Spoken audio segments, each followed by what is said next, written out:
Hello friends, task 2 is the हैगी statement nuclear energy is a better choice for meeting increasing energy needs. Nuclear energy ਕਹਿੰਦੇ ਇੱਕ ਵਧੀਆ choice ਹੈ ਜਿਹੜੀਆਂ energy needs ਹੈ ਜਿਹੜੀਆਂ ਵੱਧ ਰਹੀਆਂ ਉਹਨਾਂ ਨੂੰ ਪੂਰਾ ਕਰਨ ਲਈ. To what extent do you agree or disagree? ਕਿੰਨੇ extent ਤੁਸੀਂ ਉਸ ਨਾਲ agree ਕਰਦੇ ਹੋ disagree ਕਰਦੇ ਹੋ. ਸੋ ਇਹਦੀ intro ਮੈਂ already ਅਪਲੋਡ ਕੀਤੀ ਹੋਈ ਹੈ ਵੀਡੀਓ, ਤੁਸੀਂ ਉਸ ਤੋਂ ਚੈੱਕ ਕਰ ਲਓ. ਡਿਸਕ੍ਰਿਪਸ਼ਨ ਦੇ ਵਿੱਚ ਮੈਂ ਲਿੰਕ ਦੇ ਦਿੱਤਾ, ਸੋ ਪਲੀਜ਼ ਉੱਥੋਂ ਚੈੱਕ ਕਰ ਲਿਓ ਕਿ ਕਿਵੇਂ ਇਹਨੂੰ ਪੈਰਾਫਰੇਜ਼ ਕਰਨਾ ਹੈ. ਸੋ ਕਈ ਸਟੂਡੈਂਟ ਦੇ ਕਮੈਂਟ ਆਏ ਸੀ ਵੀ ਇਹਦੇ ਨਿਊਕਲੀਅਰ ਐਨਰਜੀ ਦੇ ਨੈਗੇਟਿਵ ਐਂਡ ਪੋਜ਼ੀਟਿਵਸ ਆ ਜਿਹੜੇ ਉਹ ਤੁਸੀਂ ਅਪਲੋਡ ਕਰੋ. ਸੋ ਉਹ ਆਪਾਂ ਇਸ ਵੀਡੀਓ ਦੇ ਵਿੱਚ ਡਿਸਕਸ ਕਰਨ ਜਾ ਰਹੇ ਹਾਂ. So let's get started. So ਆਪਾਂ ਇਹਦੀ ਇੰਟਰੋਡਕਸ਼ਨ ਦੇ ਵਿੱਚ ਜਿਹੜਾ ਪੈਰਾਫਰੇਜ਼ ਕੀਤਾ ਸੀ ਉਹਦੇ ਵਿੱਚ ਆਪਾਂ ਡਿਸਐਗਰੀ ਹੋਏ ਸੀ ਕਿ ਨਿਊਕਲੀਅਰ ਐਨਰਜੀ ਜਿਹੜੀ ਬੈਟਰ ਚੋਇਸ ਨਹੀਂ ਹੈਗੀ. ਸੋ ਆਪਾਂ ਕਿਹਾ ਸੀ ਵੀ ਆਪਾਂ ਇਹਦਾ ਡਿਸਐਗਰੀ ਹਾਂ ਵੀ ਕੁਛ ਇਹਦੇ ਐਡਵਾਂਟੇਜਸ ਹੈਗੇ ਆ. ਸੋ ਜਦੋਂ ਵੀ ਤੁਸੀਂ ਐਡਵਾਂਟੇਜਸ ਅਤੇ ਡਿਸਐਡਵਾਂਟੇਜਸ ਤੁਸੀਂ ਕਰਨੇ ਆ ਡਿਸਕਸ ਮਤਲਬ ਰਾਈਟਿੰਗ ਦੇ ਵਿੱਚ, ਤਾਂ ਤੁਸੀਂ ਜਿਹੜੀ ਫਸਟ ਲਾਈਨ ਆ ਉਹ ਇਸ ਤਰ੍ਹਾਂ ਲਿਖ ਸਕਦੇ ਹੋ, there are some advantages of nuclear energy. ਜਾਂ ਤਾਂ ਇਸ ਤਰ੍ਹਾਂ ਸਟਾਰਟ ਕਰ ਸਕਦੇ ਹੋ ਜਾਂ ਤੁਸੀਂ ਸਿੱਧਾ ਹੀ ਲਿਖ ਸਕਦੇ ਹੋ ਦਾ ਮੇਨ ਐਡਵਾਂਟੇਜਸ ਐਂਡ ਨੈਕਸਟ ਲਿਖਣਾ ਤੁਸੀਂ ਲਿਖ ਦਿਓ ਅਨਦਰ ਐਡਵਾਂਟੇਜਸ ਜਾਂ ਅਨਦਰ ਬੈਨੀਫਿਟਸ. ਸੋ ਜਦੋਂ ਤੁਸੀਂ ਇਸ ਦੀ ਉਲਟ ਸਾਈਡ ਹੋਵੋਗੇ ਮਤਲਬ ਤੁਸੀਂ ਪੋਜ਼ੀਟਿਵ ਇਹਦੇ ਡਿਸਕਸ ਕਰਤੇ ਆ ਦੈਨ ਤੁਸੀਂ ਨੈਗੇਟਿਵ ਕਰਨੇ ਆ, ਤਾਂ ਉਦੋਂ ਤੁਸੀਂ ਜਿਹੜਾ ਫਸਟ 'ਤੇ ਕੀ ਯੂਜ਼ ਕਰਨਾ ਡਿਸਪਾਈਟ ਜਾਂ ਇਨਸਪਾਈਟ ਆਫ. ਇਸ ਦਾ ਮਤਲਬ ਹੈ ਇਸ ਦੇ ਬਾਵਜੂਦ, ਜਿਵੇਂ ਇਨਸਪਾਈਟ ਆਫ ਦਾ ਅਬਵ ਪੋਜ਼ੀਟਿਵਸ ਜਿਹੜੇ ਉੱਪਰ ਦਿੱਤੇ ਪੋਜ਼ੀਟਿਵ ਹੈ ਇਹਦੇ ਬਾਵਜੂਦ I would argue that drawbacks are more significant. ਜਿਹੜੇ ਇਹਦੇ ਡਰੋਬੈਕਸ ਆ ਉਹ ਜ਼ਿਆਦਾ ਸਿਗਨੀਫਿਕੈਂਟ ਹੈ, ਜ਼ਿਆਦਾ ਮਤਲਬ ਕਿ ਇਹਦੇ ਡਰੋਬੈਕਸ ਜਿਹੜੇ ਸਟਰੋਂਗ ਹੈ. ਸੋ ਇਸ ਤਰ੍ਹਾਂ ਤੁਸੀਂ ਉਹਨੂੰ ਬੋਡੀ ਪੈਰਾਗ੍ਰਾਫ 1 ਐਂਡ 2 ਦੇ ਸਟਾਰਟ ਕਰ ਸਕਦੇ ਹੋ. ਸੋ ਇਸ ਦੇ ਪੋਜ਼ੀਟਿਵਸ ਡਿਸਕਸ ਕਰਦੇ ਹਾਂ. The main advantage of nuclear technology is that it is environmentally friendly. So ਜਿਹੜਾ ਮੇਨ ਐਡਵਾਂਟੇਜ ਹੈ, ਮੁੱਖ ਐਡਵਾਂਟੇਜ ਹੈ ਨਿਊਕਲੀਅਰ ਟੈਕਨੋਲੋਜੀ ਦਾ ਉਹ ਇਹੀ ਹੈ ਕਿ ਇਨਵਾਇਰਮੈਂਟਲੀ ਫਰੈਂਡਲੀ ਹੈ ਉਹ. ਨੋ ਗ੍ਰੀਨ ਹਾਊਸ ਗੈਸਿਸ ਸੱਚ ਐਜ਼ ਕਾਰਬਨ ਡਾਈਆਕਸਾਈਡ ਔਰ ਨਾਈਟਰਸ ਆਕਸਾਈਡ ਆਰ ਰਿਲੀਜ਼ਡ.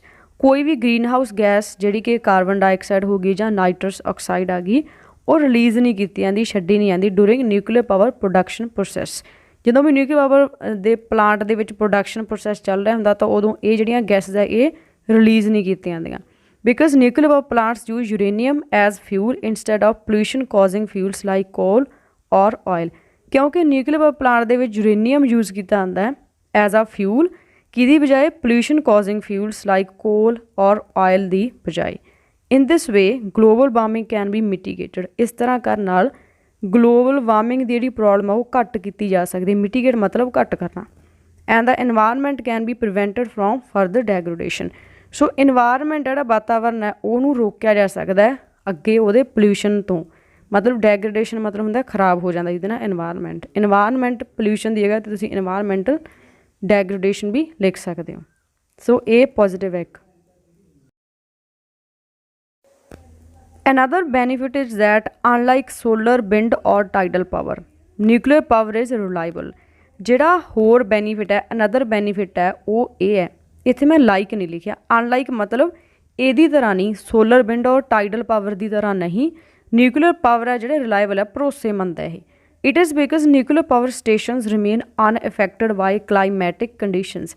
ਜਿਹੜੇ ਨਿਊਕਲੀਅਰ ਪਾਵਰ ਸਟੇਸ਼ਨ ਹੁੰਦੇ ਆ ਉਹ ਅਨਇਫੈਕਟਡ ਰਹਿੰਦੇ ਆ, ਮਤਲਬ ਉਹਨਾਂ 'ਤੇ ਕੋਈ ਅਸਰ ਨਹੀਂ ਹੁੰਦਾ ਕਲਾਈਮੈਟਿਕ ਕੰਡੀਸ਼ਨਸ ਦਾ, ਕਿਵੇਂ ਵੈਦਰ ਹੈ ਉਹਦਾ ਕੋਈ ਅਸਰ ਨਹੀਂ ਹੁੰਦਾ. And can be operated round the clock. ਇਹ ਓਪਰੇਟ ਕਰਦੇ ਆ ਰਾਊਂਡ ਦਾ ਕਲੋਕ ਮਤਲਬ ਦਿਨ ਰਾਤ. Generating steady and predictable energy output. So ਇਹ ਜਨਰੇਟ ਕਰਦੇ ਆ ਐਨਰਜੀ ਹੌਲੀ ਹੌਲੀ ਅਤੇ ਪ੍ਰੈਡਿਕਟੇਬਲ ਐਨਰਜੀ ਜਿਹੜੀ ਉਹ ਆਪਾਂ ਨੂੰ ਦਿੰਦੇ ਆ.